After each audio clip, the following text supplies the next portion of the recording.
6.5% बढ़कर 1.86 लाख रुपए करोड़ हो गया। यूपीआई और जीएसटी डेटा अगस्त 2025।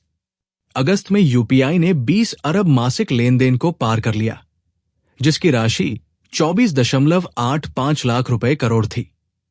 सेबी ने इंट्राडे डेरिवेटिव नियमों को कड़ा किया।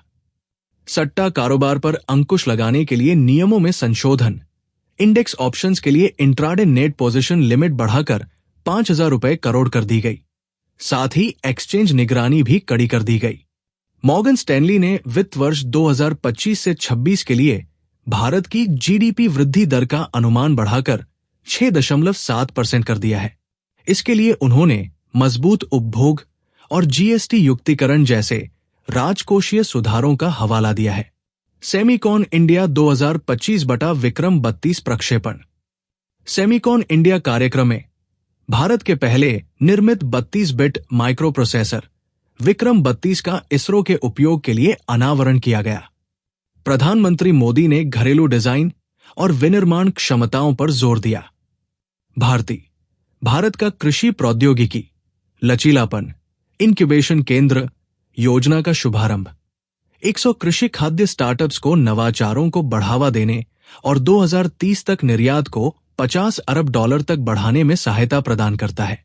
खनिज पुनर्चक्रण योजना। केंद्रीय मंत्रिमंडल ने राष्ट्रीय महत्वपूर्ण खनिज मिशन के तहत ईकचरे, lithium ion battery, catalytic converters आदि के पुनर्चक्रण को बढ़ावा देने, रोजगार सृजन और आपूर्ति श्रृंखलाओं को मजबूत करने के लिए 1,500 रुपए करोड़ की प्रोत्साहन योजना को मंजूरी दी। एआईएसएटीएस को डीजीसीए सुरक्षा मंजूरी।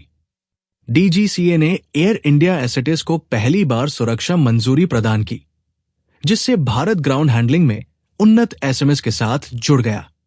टाटा इलेक्ट्रॉनिक्स ने गुजरात में एक सेमीकंडक्टर फैब के लिए मर्क इलेक्ट्रॉनिक्स के साथ एक समझौता ज्ञापन पर हस्ताक्षर किए। Samarth incubation programme cohort 2, C DOT, STPI, TI Delhi NCR launch किया गया, जो डीप टेक स्टार्टअप्स को अनुदान और मेंटरशिप प्रदान करता है। वायु प्रदूषण का प्रभाव।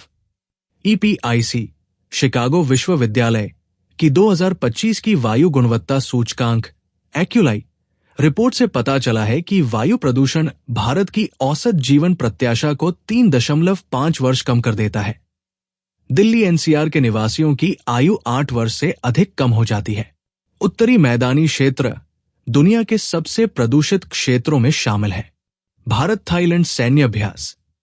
मेघालय में 14वां मैत्री संयुक्त सैन्य अभ्यास शुरू हुआ, जिसका मुख्य ध्यान अर्धशहरी इलाकों में आतंकवादरोधी अभियानों पर केंद्रित था।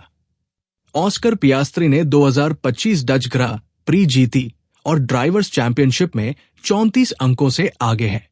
भारत ने डॉक्टर सर्वपल्ली राधाकृष्णन के जन्म दिवस पर शिक्षक दिवस मनाया। राष्ट्रपति मुर्मू ने 82 उत्कृष्ट शिक्षकों को राष्ट्रीय पुरस्कार प्रदान किए। गिद्ध नेटवर्क का शुभारंभ।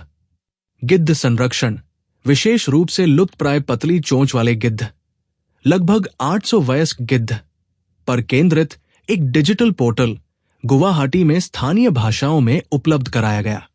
जल घुलनशील उर्वरक तकनीक। भारत ने 7 वर्षों के अनुसंधान एवं विकास के बाद अपनी पहली स्वदेशी जल घुलनशील उर्वरक तकनीक विकसित की। 2 वर्षों के भीतर इसका व्यावसायिक रूप से शुभारंभ अपेक्षित है। एक्सिस बैंक का स्पर्श सप्ताह 2025 फीट। सितंबर के 1 से 5 तक 40 शहरों की 5,868 शाखाओं में आयोजित किया जाएगा, जिसमें 7.6% से शुरू होने वाले गृह ऋण, स्वर्ण ऋण प्रोमो, विदेशी मुद्रा, स्वास्थ्य बीमा आदि जैसे आकर्षक प्रस्तावों के साथ ग्राहक सेवा पर ध्यान केंद्रित किया जाएगा। रजत पुन्हानी ने एफएसएसए के सीईओ का कार्यभार संभाला। पूर्व वित्त सचिव अजय सेठ को आईआरडीएआई का अध्यक्ष नियुक्त किया गया।